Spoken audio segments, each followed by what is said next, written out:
Et salut, petite vidéo improvisée. J'étais en train de faire ma balade ce matin et je me suis dit que ça faisait longtemps que j'avais pas fait un vlog. En effet, il y a eu les vacances, il y a eu énormément de travail et énormément d'évolution au niveau de la Lucho Family.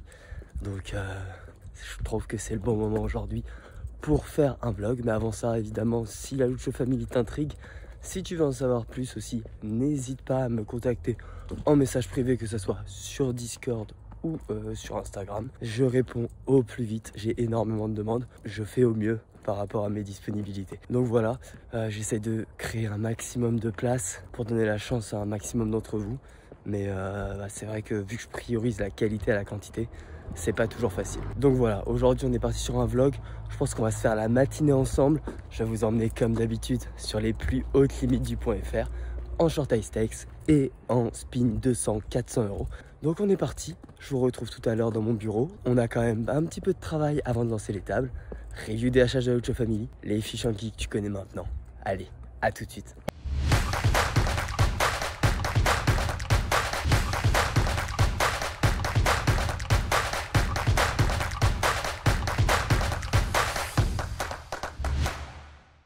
Ok, on est parti. On va bosser sur les mains de la Lucho Family. Donc aujourd'hui, on va regarder un petit peu tout ce qui est défense versus joueur récréatif. Donc du coup, on a Trich ici qui nous a posté une première main avec valet. Alors déjà, on est en BVB, on décide de peine 2.9, donc un bon size up. Alors, on ne va pas abuser avec ce type de main, on a quand même envie de garder des mains en dessous, mais ça me va du coup. Le flop est vraiment pas beau, check, ça me va. Et turn, on décide de check fold. Je suis assez ok, on va valider ici, il n'y a pas de main, pas grand chose à dire en fait, tout simplement, vu qu'on est open 3x, ta range va être relativement élevé. Et ici, le board a énormément touché, je vois assez peu de bluff. Donc je suis assez ok pour fold tout de suite. Alors j'avais vraiment envie de te partager plus de choses sur cette correction de HH, mais c'est vrai que pour une vidéo YouTube, c'est pas le format le plus dynamique. Donc on va passer en accéléré, mais j'ai quand même un message pour toi qui est très important. Je voulais faire le point après ça parce que c'est vraiment important de comprendre que les HH que vous allez partager au quotidien, c'est vraiment clé. Certes, il y a tout le travail qu'on va faire, des coachings, des choses comme ça, mais évidemment, le fait de poster des mains tous les jours, ça va vous faire évoluer et surtout ça va vous permettre de lever des doutes, de confirmer vos apprentissages. Et donc c'est vraiment important et j'insiste souvent dessus dans la team parce que pour moi c'est la clé pour évoluer et je vois une grosse différence entre les joueurs qui publient constamment tous les jours et les joueurs qui vont publier vraiment une fois par mois et qui vont très peu progresser. Donc je vous invite à trouver un groupe de travail et à partager un maximum de HH.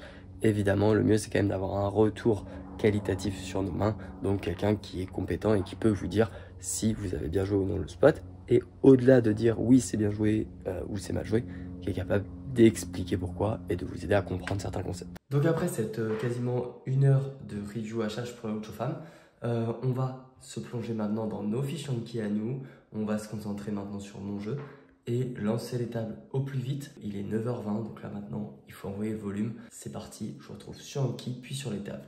Allez, ok, donc on est parti. Maintenant, j'ai programmé mon Anki pour avoir seulement 40 fiches à réviser et il m'en ajoute 10 nouvelles que j'ai créées moi-même, évidemment, mais des mains des HH que j'ai pas révisées encore et que j'ai pas encore travaillé.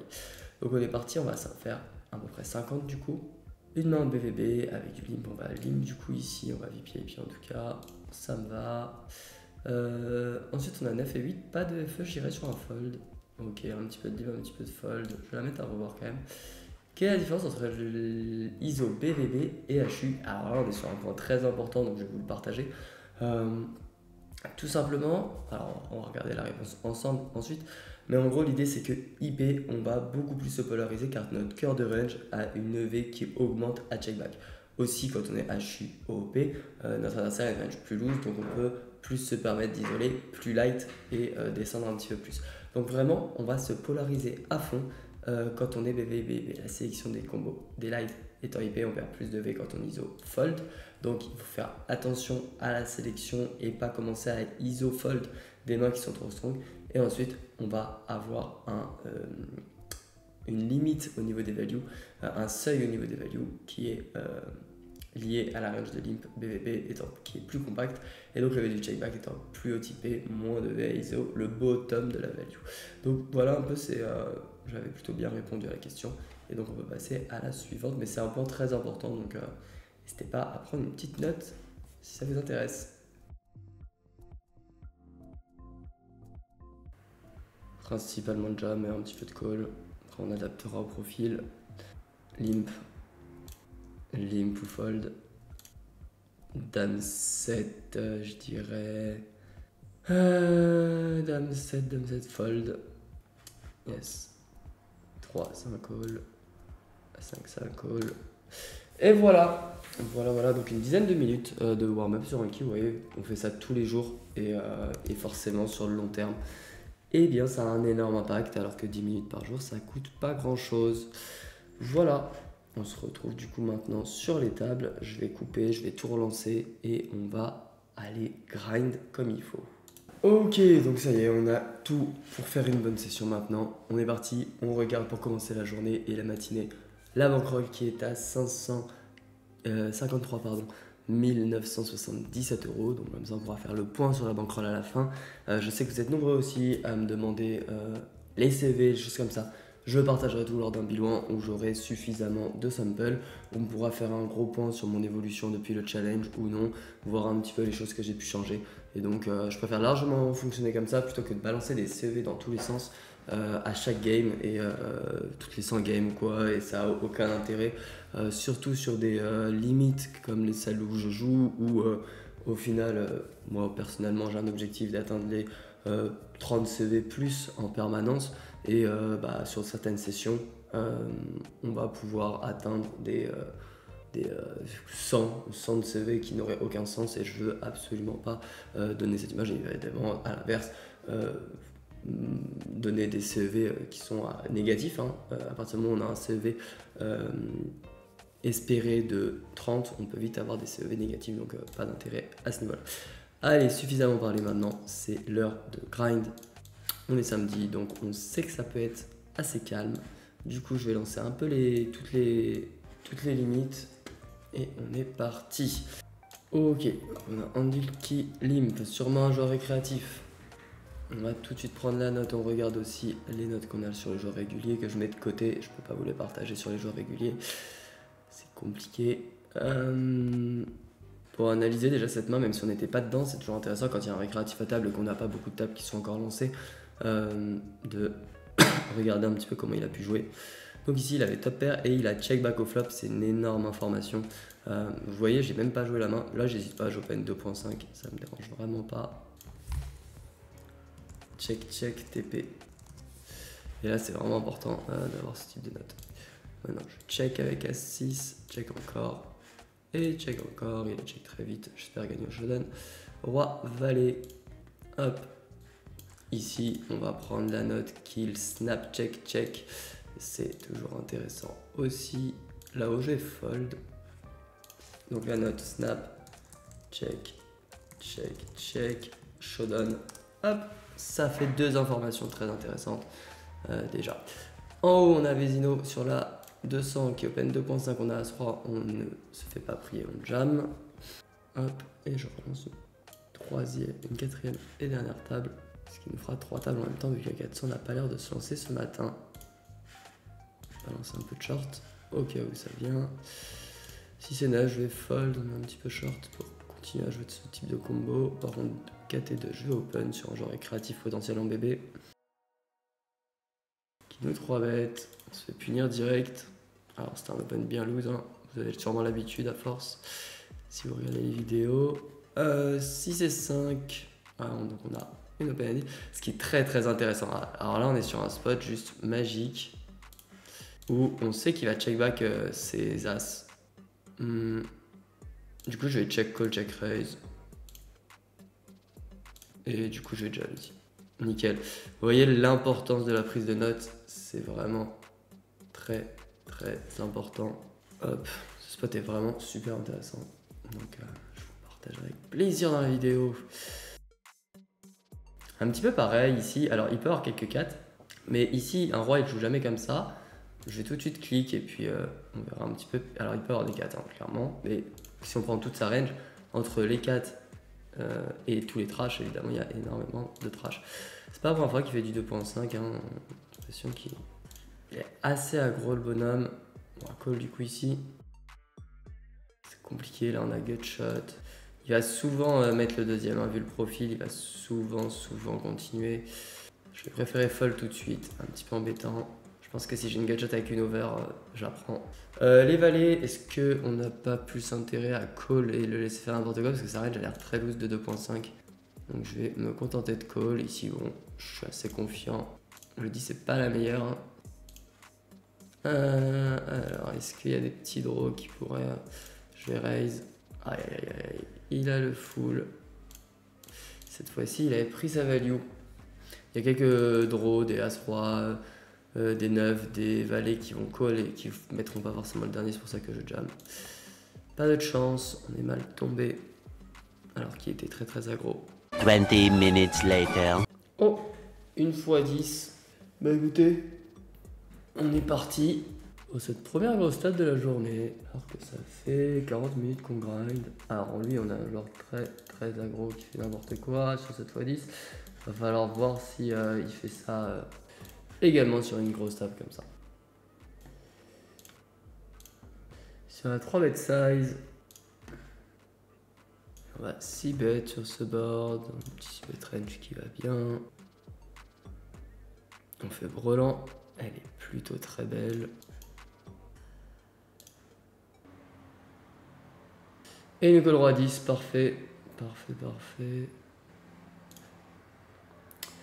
Plutôt bien parti dans ce head-up maintenant contre le fou furieux. Il va falloir être bon. Il pot, je vais tout de suite fold.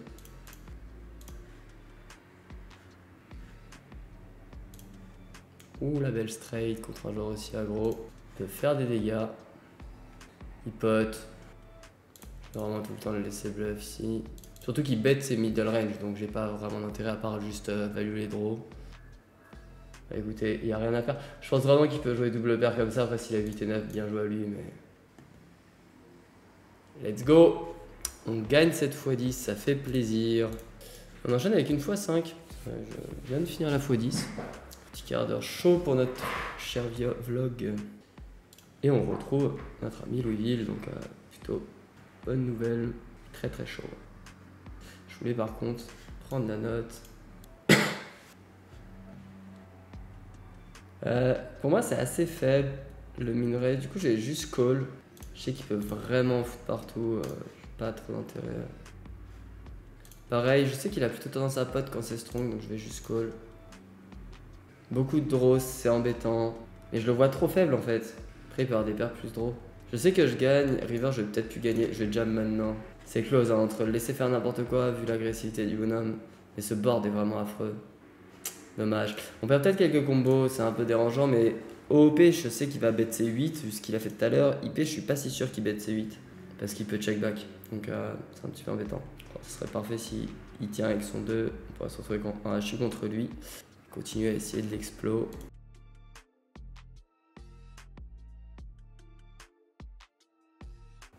Je sais qu'il est très chaud, je vais plutôt le jam avec ma main. Ça me va. Et à 5 en face. Oh, il fait le 5. Allez, un 10, un 3 pour split. Aïe.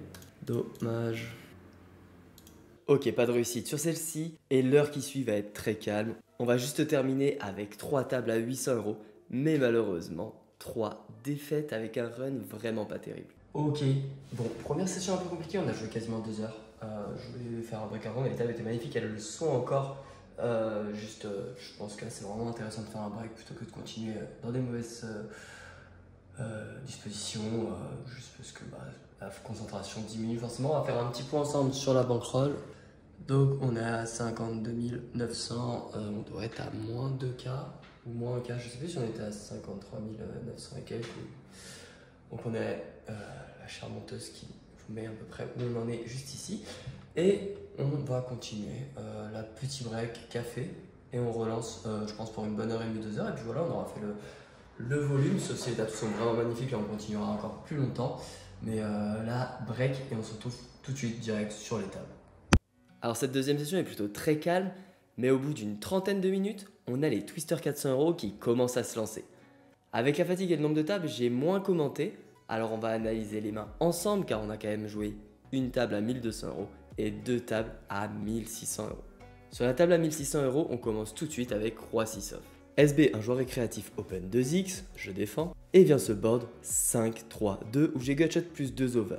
En plus de ça, c'est pas vraiment un board qui va connecter avec sa range, alors je décide de call et turn. Il me dit clairement qu'il a une main ultra faible avec ce bet une bébé. Donc pour l'instant je call et river, je vais souvent mettre un max de pression. Et sur ce 10 parfait, il check. Alors ici mon but ça va être de faire fold d'un maximum de 5, pourquoi pas même des 3 ou des SI qui auraient joué comme ça. Donc je fais all-in et mon adversaire fold. Puis quelques mains plus tard je me retrouve à nouveau face à lui en BVB avec 8 et 7 off. Cette fois-ci il limp, alors j'ISO 3x et vient se board clairement à notre avantage, As, Valet 10. Pour autant, si je bête maintenant, je vais pas avoir énormément de FE sur tout ce qui est les 10, les valets ou bien même les gutshots, donc je préfère check back et aviser par la suite. Et tombe cette carte très spéciale, la dame de pique, qui fait force straight avec les rois. Donc comme mon adversaire check, je décide de bet un demi et une nouvelle fois je vais lui mettre un max de pression river quand il just call. Vient ce set où on touche une paire qui n'a aucune valeur pour moi ici, donc je continue mon plan et je fais all-in et à nouveau mon adversaire fold.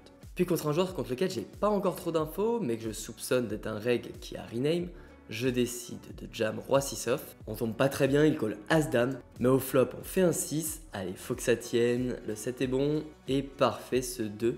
On élimine ce joueur et on se retrouve en heads-up face à Faisal. Tout de suite, on ouvre une belle paire de 7, alors j'open jam et il me call Valet 5 off, un call bien loose et en plus on fait directement brawl en flopé, alors on remporte cette partie. Puis après 2x2 en 400 € qui ne sont pas en notre faveur, on se retrouve sur une table à 1600 € où on va tout de suite avoir de l'action car j'ai paire de 6. Je min raise au bouton, SB, le même joueur récréatif que tout à l'heure, call et vient ce flop As Roi 9, un board vraiment pas terrible, alors je check back, turn sur le 8, toujours pas d'intérêt à bet, je check, je vais essayer d'aller au showdown et sur la doublette du 8, il continue à check, donc parfait, je check back et là il me retourne 7 et 6, waouh, c'est bien passif dis donc. Alors je prends direct la note et on enchaîne 2 mains plus tard avec As Valet de carreau.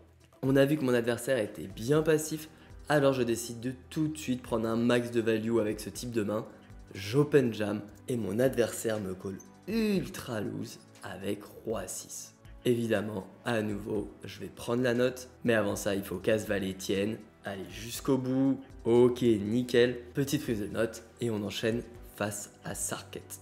J'ai Valet 3 off, je limp, il check back et on fait middle pair sur Dame Valet 8. Un board où je vais quand même avoir pas mal de check, alors je peux me permettre de check back ce type de middle pair. Et turn sur ce 2 de trèfle qui nous ouvre un flush draw. Vilain bet une bébé, alors évidemment je call. Et river sur ce 9, il check. Alors je vais check back pour essayer de gagner au showdown. Et on split contre Valet 6. On enchaîne ensuite avec 7 et 5 off, vilain limp, je check back. Et vient ce board Roi 3, 2.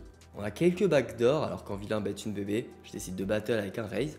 Et ça passe, il fold. Puis il y a un spot très intéressant avec 10 et 8 de pique. Je min raise, vilain défend. Et vient ce board Dame Valet 4. On a gutshot et une main qui peut très bien se jouer en bet comme en check. Cette fois-ci, je check back et vient la doublette du 4. Vilain check à nouveau. Et pour le moment, je décide de continuer à jouer passivement et de check back. Mais c'est à la river que tout va se jouer. Sur ce 2 de cœur qui fait rentrer flush, vilain bet 2 blindes. J'ai vraiment beaucoup de mal à comprendre ce que représente son sizing. Pour moi, il a clairement une main très faible, alors je décide de prendre le spot en bluff maintenant et de raise à 10 blindes. Je pense qu'à chaud, j'ai pas fait attention à la profondeur, sinon j'aurais fait all-in. Mais ça passe quand même, vilain fold. Puis Roi 2 quand vilain limp, je jam et ça passe. On enchaîne avec Roi 6, ça passe aussi. Et à nouveau, j'ai Roi 6 off quand vilain jam, c'est un call. Il me retourne Dame Valet. Allez, il faut tenir là, le flop est plutôt très bon. La turn, c'est ok. Allez, hold, parfait. On remporte ces 1600 € et on enchaîne tout de suite à gauche car une deuxième table à 1600 € vient de se lancer. J'open paire de 2 boutons, Sartek défend en bébé et vient ce flop Valet 7-6. Une excellente main à bet ici, sur un board où je vais pas tout le temps s'y bet. Alors je décide de faire un demi. Il call. Et vient cette doublette du 7 qui est clairement pas terrible pour nous. Donc déjà, on a très peu de 7 dans notre range pré-flop. Et en plus de ça, je vais quand même en check back une bonne partie à la turn. Donc je décide de me protéger avec les dames et de check back. Et river sur ce 9 de carreau, vilain ne reprend pas le lead. Alors pour moi, j'ai de la value sur les valets, les 9 qu'il aurait pu toucher à la river et pourquoi pas même un 6. Donc je fais 2 tiers, mais il fold, donc on récupère juste les 9 blindes du milieu. Puis s'enchaîne quelques spots où il se passe pas grand chose. Et JJ en haut à gauche est tombé bien short, alors je push roi 2 de cœur en BBB. Mais malheureusement on tombe dans As-Roi, là il faudrait vraiment un miracle et un 2 pour s'en sortir. Peut-être les cœurs, non, pas cette fois. On tombe à 12 blindes et sur la main suivante je push As-6, ça passe. Les 2 joueurs fold. Et 2 mois plus tard, j'ai un clear call avec roi dame off quand JJ push au bouton. On est face à As-4, on a quand même 40% d'équité. Mais le flop est vraiment pas terrible pour le coup. Allez, un roi, une dame peut-être encore? Non, pas cette fois. Nous voilà donc bien short avec paire de 7. On y est quand bouton open. On se retrouve à 3 au flop et JJ fait false arquette sur ce board. As-8, 5 et nous retourne As-10. Ça va être très compliqué ici. Peut-être une straight? Non, pas de miracle, ça tient jusqu'au bout pour lui. On est donc éliminé de cette dernière partie de la journée. Ok, donc on vient de finir la session. Comme tu as dû le voir, on a enchaîné quelques parties à 1600 sur la fin. Et donc normalement ça devrait avoir un peu la bankroll, on va regarder ça ensemble. Donc du coup on est à 55 394 €. Je crois du coup j'avais regardé tout à l'heure, on était parti pour des 54, donc on doit être presque à 1400, 1500 € de bénéfice sur les 3 heures. Session du coup, une session de 2 heures, une session d'1 heure. Ça s'est plutôt bien passé sur la deuxième session d'1 heure, on a bien remonté. La première session était beaucoup plus difficile. On a eu des spots intéressants, on a eu aussi beaucoup de profils intéressants. J'espère que ça t'a plu. Si c'est le cas, n'oublie pas de mettre ton plus beau pouce en l'air évidemment pour soutenir la chaîne et me motiver à t'envoyer un maximum de contenu. Et sinon, je te dis à très vite pour de prochaines vidéos. Allez, ciao!